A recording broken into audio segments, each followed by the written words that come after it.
morning, good afternoon, good evening. This is Dr. Soul Brother once again on my channel with a remedy to help cure your ills. I want to talk about somebody who um, it's clear to me to a younger generation, the younger generation know very little, if anything, about. And that is a man by the name of Adam Clayton Powell Jr. Okay, as distinct from his father, Adam Clayton Powell Sr., although if they don't know anything about Adam Jr., then they would know even less or nothing about Adam Sr., but that's a whole nother conversation.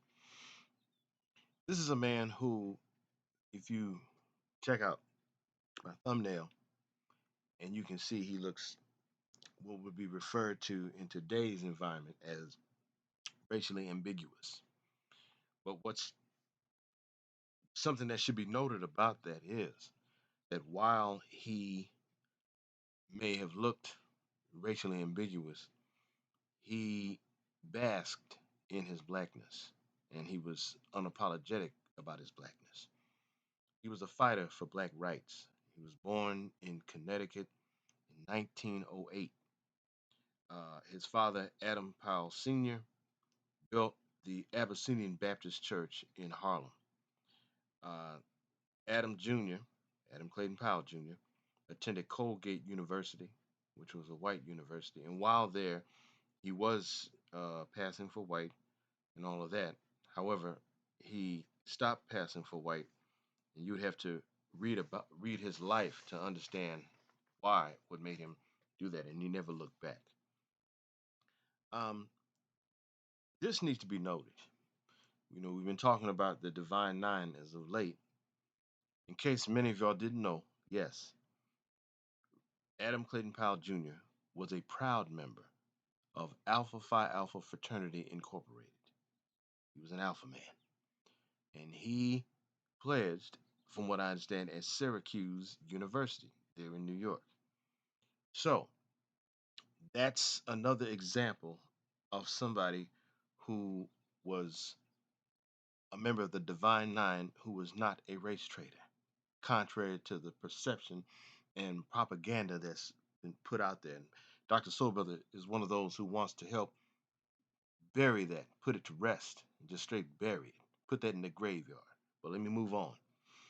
Um, that mentioned, this is a man, Adam Clayton Powell Jr., who bathed in his blackness, according to Dr. John Henry Clark. There is a very good documentary that came on PBS some years ago. You can check it out on YouTube. Just Google and look for Adam Clayton Powell documentary PBS, and you'll pop up and see that. I saw it some time ago um, when I was in college, and I recently watched it for the first time in a long time. And some things I'd kind of forgotten, and other things I kind of jogged my memory. Well, anyway, this is a man who was a politician slash Baptist minister. Okay. And with that, in terms of him being a Baptist minister, came a lot of theatrics and all the rest of it. I don't say that to be funny. I'm just saying, anybody who knows about the Baptist tradition, well, you don't have to be Baptist for that, but just in the black preacher tradition, you pretty much are going to get what we emote. That's part of our um, culture. That's a spillover from the African culture. Okay. Well, the whole call and response and all of that. That's what Reverend Adam Clayton Powell Jr. would do. When he was a young man, he got married to a woman by the name of Isabel Washington.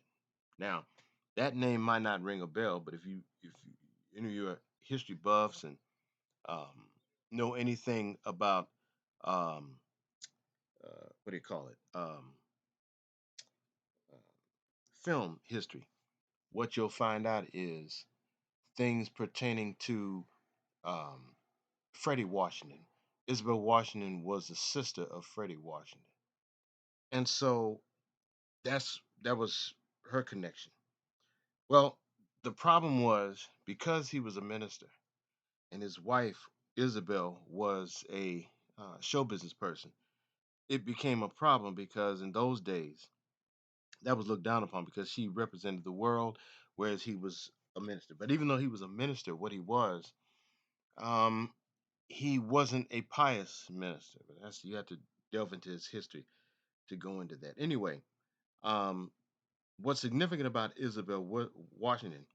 She helped him become the first African American elected to U.S. Congress from the East Coast in 1944, I believe. It was sometime in the 40s.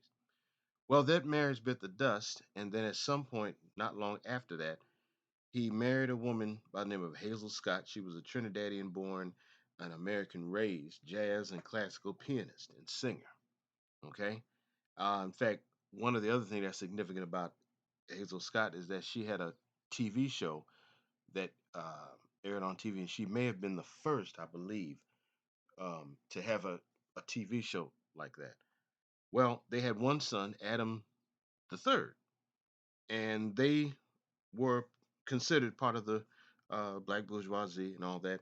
And his wife was what would be deemed, as you say, a progressive type. So, um, unfortunately, somewhere down the road, their marriage bit the dust, and he got married for the third time to a the Puerto Rican lady whose name escapes me right now. But anyway, um, so his life was somewhat controversial. But I don't want to deal with the controversy. What I want to deal with is the fact that Adam Clayton Powell Jr. was in fact a race man, and I think it's significant that when you look at him carefully, he's clearly well mixed, and yet he, as I said, he basked in his blackness, and he did it in ways that some of us who are undeniably black don't do and didn't do. Okay, and I think that needs to be noted. And he's somebody who there was a man by the name of Charles Hamilton who taught at Lincoln University back in the day, and at some point he taught for a minute at UCLA political science. He also co-authored, that is Charles Hamilton, co-authored with Stokely Carmichael's book Black Power. Okay. Well, what's significant about him is that he wrote a book, a biography, in the 1990s. Might have been 1994, I believe. Somebody can check on that. It's well written.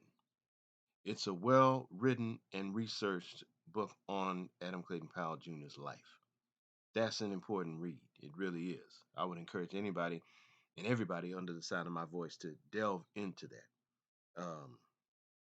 That's an important um, book, and it's well put together. And you get a real sense of the kind of person who Adam Clayton Powell Jr. was. Now he had his imperfections to be sure.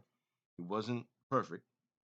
In fact, one could argue that some things that he did were somewhat contradictory. But then again, you could make that argument about most human beings being uh, contradictory. You know, that's just life. But we don't want to focus on those contradictions, highlight them, because we want to look at the fact that this is a man again who was unapologetic when it came to his blackness, especially during the 1960s. I mean, when he in late 60s was known to clench his fists, um, Black Power and all the rest of that. And not only that, even before then, he had a relationship with Malcolm X. Malcolm would speak in his the Abyssinian Baptist Church there in Harlem. They knew each other quite well. You'll see photographs when it's a rally or something. You'll see um, Malcolm seated next to um, Adam Clayton Powell Jr. And so that to me speaks volumes. And mind you, this is Malcolm X when he was in the Nation of Islam, before he defected, which is a whole nother conversation. But my thing is, if Adam Clayton Powell Jr. could have been a person who basked in his blackness, as mixed race looking as he was, could do that, you have to ask yourself the question: why do you have it now where you have some people who are looking for the nearest exit door out of blackness, who are undeniably black? There's something seriously wrong here. So I think that Adam Clayton Powell Jr. could be used as a model, not only for those of us who are undeniably black, but also those who may be confused about their racial identity, who may be of a lighter hue and uh, look like him. I mean, somebody like him could be used as a model. And he was clear what he was and made no bones about that. And as Reverend Wyatt T. Walker cited, uh, gave white folks hell. So, so clearly he was on the right side of history and should be saluted, recognized, etc. So, in closing, I want to say that Adam Clayton Powell Jr. died of cancer in 1972, and that was unfortunate. That was tragic. But the thing is, if you get a copy of the book written by Charles Hamilton, um, that he wrote in the 1990s, I want to say 93, 94, somewhere there about, maybe. It was in the early 90s. Again, he goes into he, meaning Charles Hamilton, goes into the complexities of who he was, who Powell was, what he represented, etc. So I would encourage people, if you have children, talk to them about Adam Clayton Powell. I would even encourage you to delve into the history of Professor John Henry Clark, because John Henry Clark spoke of Adam Clayton Powell even in the documentary A Great and Mighty Walk, which is a documentary about uh, John Henry Clark, but he makes reference to um, Adam Clayton Powell. And again, Malcolm X made reference to Adam Clayton Powell, and he had a good relationship with him. So that's important to know and understand. So with that, I'm going to end now and encourage you to hit the subscribe button, hit the like button. Please comment. Tell me what you like, dislike, agree, disagree, etc. Until the next time, God bless.